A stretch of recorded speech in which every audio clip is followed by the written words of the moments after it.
കേരളത്തിന്റെ സമ്പത്തിന്റെ നട്ടെല്ലായി പ്രവാസികൾ ഇപ്പോഴും തുടരുകയാണ്. അത് വ്യക്തമാക്കിക്കൊണ്ടുള്ള പുതിയ കണക്കുകളും വന്നു കഴിഞ്ഞു. മലയാളി പ്രവാസികൾ 2023 നാട്ടിലേക്ക് അയച്ചത് 2,16,893 കോടി രൂപയാണെന്നാണ് കണക്കുകൾ പറയുന്നത്. 22 ലക്ഷം മലയാളികളാണ് ലോകത്തിന്റെ വിവിധ ഭാഗങ്ങളിൽ പ്രവാസ ജീവിതം നയിക്കുന്നത്. 2023 കേരള മൈഗ്രേഷൻ സർവേ റിപ്പോർട്ടിലാണ് ഈ വിവരങ്ങൾ. കുടിയേറ്റത്തിലെ പുതിയ പ്രവണതകൾ കേരളത്തിന്റെ ജനസംഖ്യാ ഘടനയിലും സമ്പദ് വ്യവസ്ഥയിലും കാര്യമായ സ്വാധീനം ചെലുത്തുന്നതായും ഇക്കാര്യത്തിൽ നയപരമായ ഇടപെടലുകൾ ആവശ്യമാണെന്നും റിപ്പോർട്ട് പറയുന്നുണ്ട്. കോവിഡ് മഹാമാരി കാലത്തുണ്ടായ ഇടിവിന് ശേഷം 2023 കേരളത്തിലേക്ക് എത്തുന്ന ആകെ പ്രവാസി പണത്തിൽ വൻ കുതിച്ചുചാട്ടമുണ്ടായതായി റിപ്പോർട്ടിൽ പറയുന്നുണ്ട്.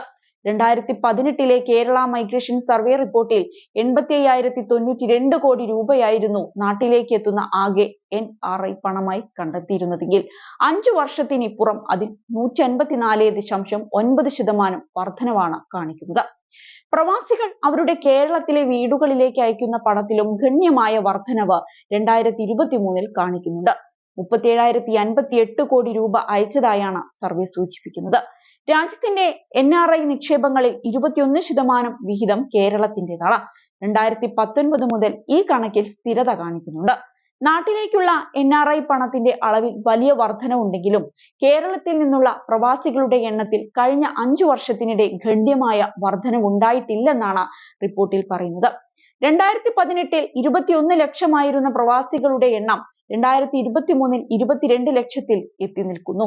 വിദ്യാർത്ഥി കുടിയേറ്റം വൻതോതിൽ വർദ്ധിച്ചതാണ് പ്രവാസികളുടെ എണ്ണത്തിൽ കാര്യമായ കുറവുണ്ടാകാതെ തുടരുന്നതെന്ന വസ്തുതയും റിപ്പോർട്ടിൽ ചൂണ്ടിക്കാട്ടുന്നുണ്ട്.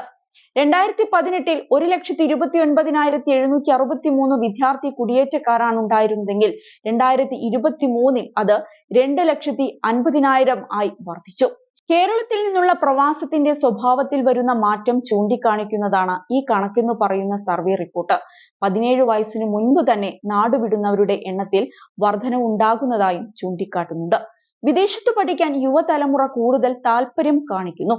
കേരളത്തിൽ നിന്നുള്ള മൊത്തം പ്രവാസികളിൽ 11.3% പേർ വിദ്യാർത്ഥികളാണെന്നും അതേസമയം ആകെ കുടിയേറ്റക്കാരുടെ ജില്ലാ അടിസ്ഥാനത്തിലുള്ള കണക്കിൽ സംസ്ഥാനത്തെ 14 ജില്ലകളിൽ 9 ജില്ലകളിലും പ്രവാസികളുടെ എണ്ണം കുറഞ്ഞതായും കാണിക്കുന്നുണ്ട്. വടക്കൻ കേരളം മേഖലാ പ്രവാസത്തിന്റെ കേന്ദ്ര ബിന്ദുവായി ഇപ്പോഴും തുടരുകയാണ്.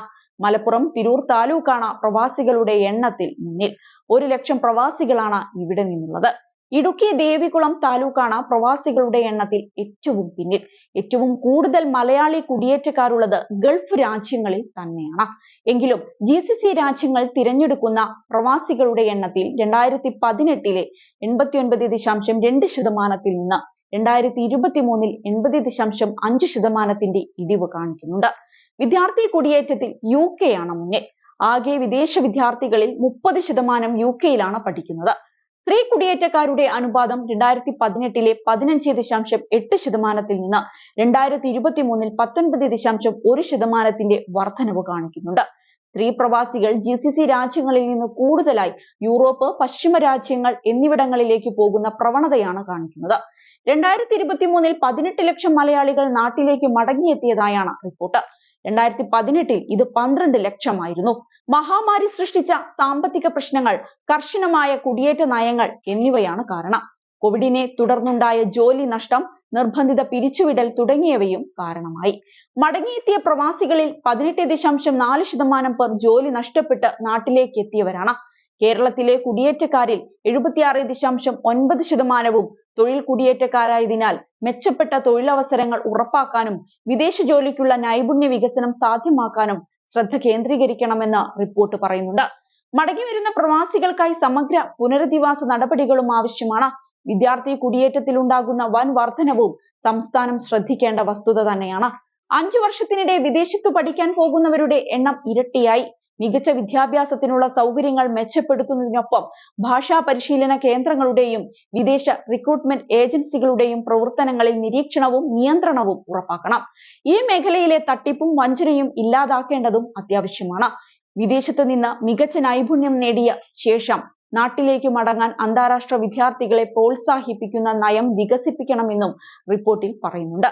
ഏഷ്യൻ ഡെവലപ്മെന്റ് ബാങ്ക് സ്ഥാപിച്ച മാതൃക പിന്തുടർന്ന് ഒരു എമിഗ്രേഷൻ ഡെവലപ്മെന്റ് ബാങ്കിനെ കുറിച്ച് ചിന്തിക്കണം.